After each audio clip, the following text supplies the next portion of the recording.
जब तक जिंदा थे तब तक प्रयागराज में उनके खौफ की वजह से उनके बारे में लोग बातचीत करने से डरते थे या अवॉइड करते थे।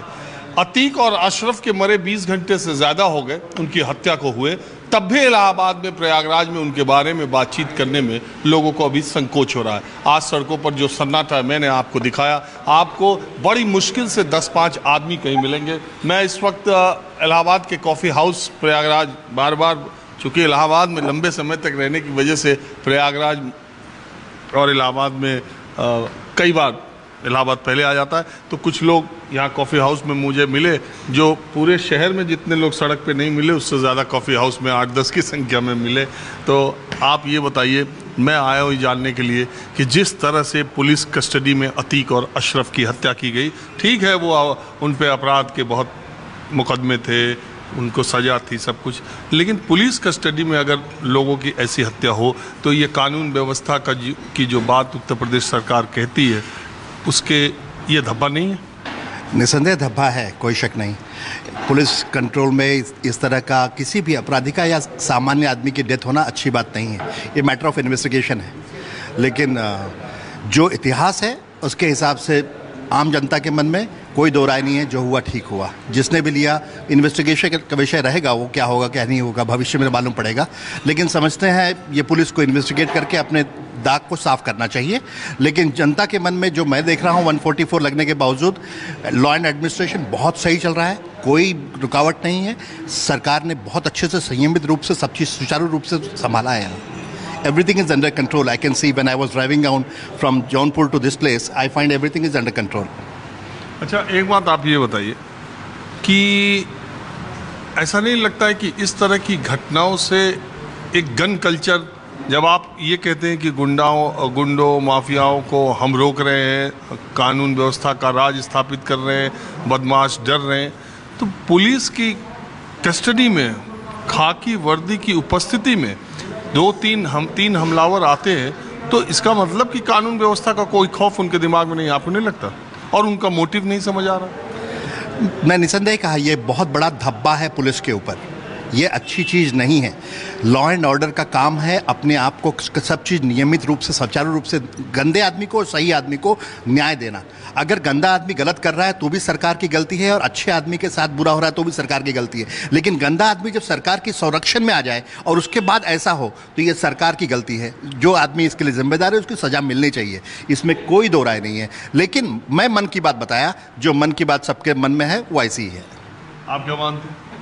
देखिए, अभी यंग जनरेशन देखा जाए जो माहौल बना हुआ था उसके हिसाब से तो हम लोग को यंग का तो बहुत अच्छा खुश है, हम तो भाई खुश है, हम तो, हमें कोई दिक्कत नहीं है। आज जो यहाँ पे माहौल बना हुआ था ठीक है, कोई इशू नहीं है।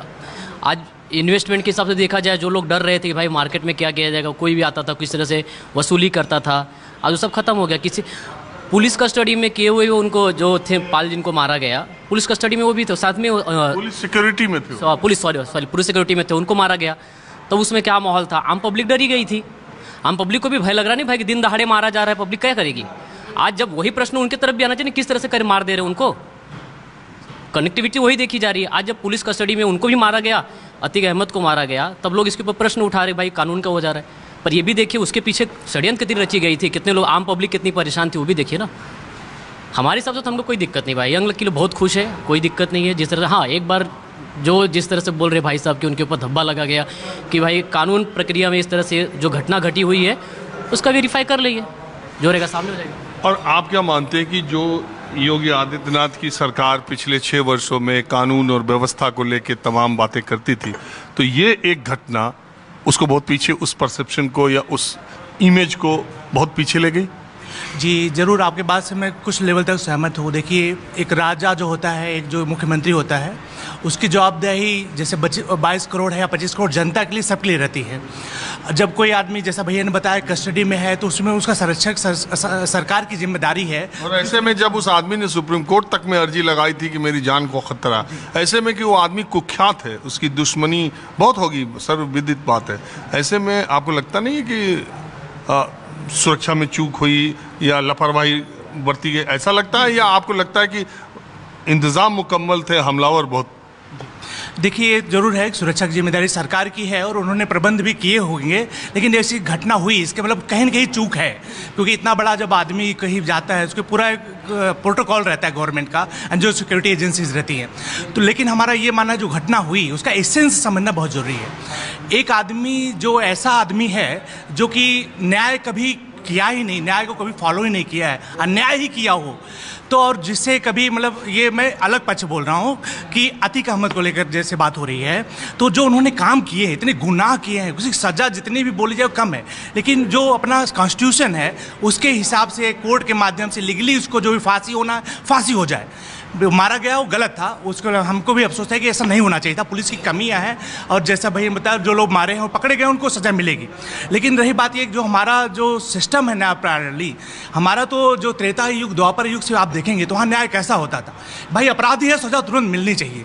अब ऐसे आदमी को सज़ा आप कैसे डिफाइन कर सकते हैं? जो जज को भी जो कर ले, जो विटनेस को तुरंत मार दे, ऐसे आदमी को तो ख़त्म करना ही चाहिए, लेकिन लीगल तरीके से उनका तोड़ना है, लीगल तरीके से तोड़ना है। मेरा एक प्रश्न है कि जब एक नॉर्मल मुलजिम रहता है, नॉर्मल गुनहगार रहता है, वो कस्टडी पुलिस के कस्टडी में है और कोई आके गैंगस्टर्स को शूट कर देता है, कोई गैंगस्टर उसको शूट करता, ये प्रश्न नहीं उठता है कि भाई उसके पुलिस प्रशासन ने मार दिया गया। अब ये गैंगस्टर को ही मार दिया गया, प्रश्न उसके ऊपर ही उठाया जा रहा है कि क्यों मार दे रहे, क्यों मार दे रहे। गैंगस्टर देखो भाई, एनकाउंटर होता, पुलिस की कार्रवाई होती, जवाबी फायर होती, तब कोई सवाल नहीं है। असद का एनकाउंटर हुआ, किसने सवाल उठाया?